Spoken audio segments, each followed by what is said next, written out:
with Pittman Law Office, and I have someone here today to talk to you about insurance. Angela Taylor, Frank Slaughter Insurance. So can you just give us some things that most people have questions on, whether it's homeowners insurance, golf cart insurance, because I know a lot of clients sometimes think that they should have that all included, or should that be a separate policy? Absolutely.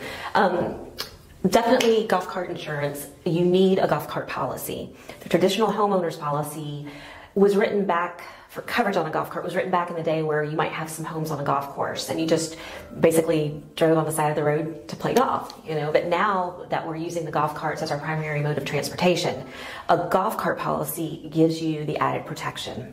So you can actually declare your golf cart's value, the customization, uninsured motorist, which is a big, important coverage. You can't get that on your homeowner's policy. Additionally, the climate for homeowners insurance is so volatile right now. I really don't want one of my clients having a golf cart claim attached to their home. Right. Let's have it separate. Let's have a policy that was made specifically for a golf cart. The final thing I would like to mention, folks need to really be careful about these golf carts that are not restricted. The reality is you've got Yamaha, you've got EasyGo. They make carts for the nation. Florida's law is 20 miles and over. Okay, so for folks that are driving golf carts that exceed that, you potentially can have a problem if you have a claim. In fact, some of the big carriers actually ask, does it exceed 20? And when you say yes, it stops you. Oh, wow. Okay, so golf cart insurance, for our area, that's your primary mode of transportation usually, it's not very expensive. It's really important to pay a little extra, have uninsured motorists, and have the properly underwritten policy. So I always question when my clients are renting a house and they're giving the house with a golf cart. What do you think about that? Okay, I totally disagree with this. Now, the reason for that, I have seen some of the larger agencies in the area give handwritten memos saying we've modified things for this agency. And that really scares me because a golf cart policy might run you $100 to $300 a year. What does a company have in it to allow a claim? There's no money in it for them when they ride a golf cart, and I really don't trust them in black and white to cover you if you really have a problem. Additionally, this is still considered commerce. It's still considered a commercial activity, and in black and white, all of those policies exclude commercial. The only company in black and white that actually will allow you and extend liability if a tenant drives a golf cart included in a rental car is Foremost Insurance. And right now, unfortunately, Foremost has a moratorium on new business. Okay, but for my landlords, I've pretty much advised them don't have golf carts if you can't have the proper coverage because you have a lot to lose. I completely agree, and I've told clients that for years, like not to have a golf cart in their rental. Make the person rent a golf cart during their stay. Or if it's a long-term, just buy their own golf cart, and so they have their own coverage. Yeah, I hear a lot of people say, but my golf cart, my house will not be as desirable. People will not pay as much for it. And my thought is, you know what? You obviously have at least 2 homes. Don't you have a lot to lose? Why are we worrying about maybe $100 or $150 more rent when you have all these assets exposed? And the liability, for sure. So do you have any other issues, like what's going on with the homeowners insurance? I know we've had a lot of issues, especially with the hurricanes and things like that. What do you see with that? Okay, a couple things. I would like to mention reinsurance is a very important part of the pricing of your homeowners, of your auto. And we have seen reinsurance costs rise significantly. Much of that has to do with natural events happening. And frankly, the insurance companies just haven't had a break. They have not been making profit in a long time, certainly not in Florida, and now it's rising out to other parts of the country.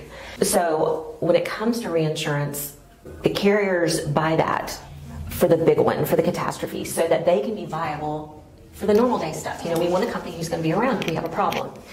So with all of the larger claim experiences we've been having, reinsurance has raised rate extremely high, so high that some companies now are paying maybe 50 cents for every dollar they charge a consumer. Okay, so the companies are now starting to non-renew some policies to get off a little exposure. We've seen some of that. Others are really underwriting more strictly. The gatekeeper for homes right now is roof age. 10 years or newer is going to be an easy way to sell a home or to buy a home. And if you have an older roof, it's going to be tough. I strongly recommend having an insurance review where your discounts are reviewed. We need to, in our area, start thinking more about telematics for autos. You know, it's kind of like a Fitbit for your car.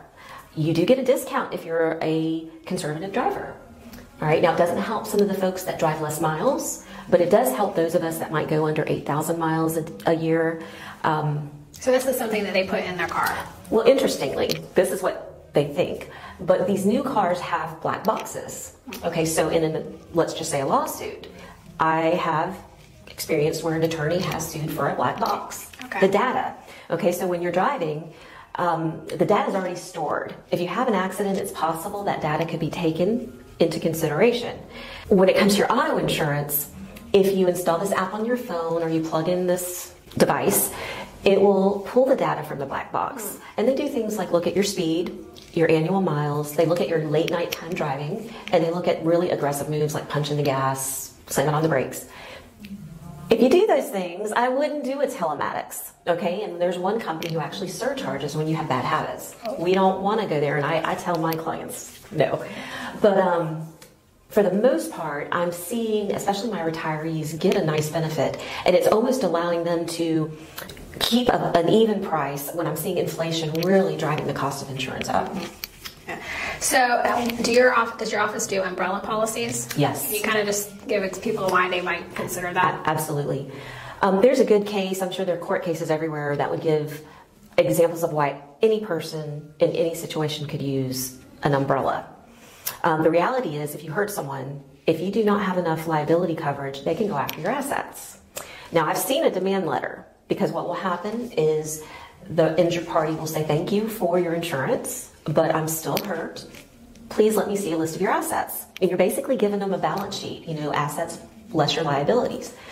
And the sad part, if you've worked so hard, you know, accumulate these assets, you know, you don't let them go unprotected. So you need to consider what you're worth and consider the worst accident you could cause, and look at your auto insurance, your golf insurance, your boat, because those are the three areas I really feel are most dangerous. That's where I see the claims more than homes for liability. And you can buy an umbrella for a very reasonable amount. Umbrellas are written in $1 million increments, which sounds scary. But if you have like one car, one house, maybe one golf cart, it could be $400 a year. Right.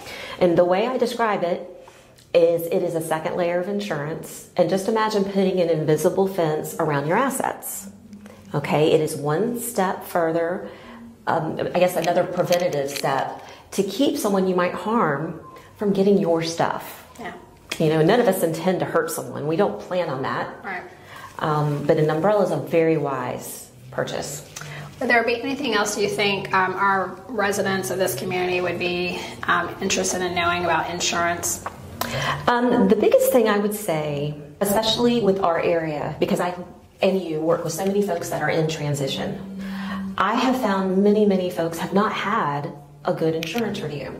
I'll see that they've been with one agency for a long time, they've not had their liability reviewed, and when they come to Florida, these agents are more like order takers. They're not advising, they're not educating you. You need to have a really good discussion on what you own, and we need to start thinking about not cheapest, we need to think about value, because you can get coverage, good coverage for what you need for a good value, and service and advisement from your agent is very important. Thank you. So Angie's information is going to be at the bottom of our YouTube page. So if you have any additional questions, you can feel free to reach her out. Again, she is at Slaughter Insurance. Where are you located? We're at, on 301 in Wildwood. We're very close to the intersection of 301 and 44. Okay. But like I said, we really want to just educate clients about the insurance, and she's been here forever, so we highly recommend you reach out to her if you have any questions. Like I said, we will have her information at the bottom of the YouTube page for us. Thank you. We hope you enjoyed it. Hopefully you left with some information. Be safe.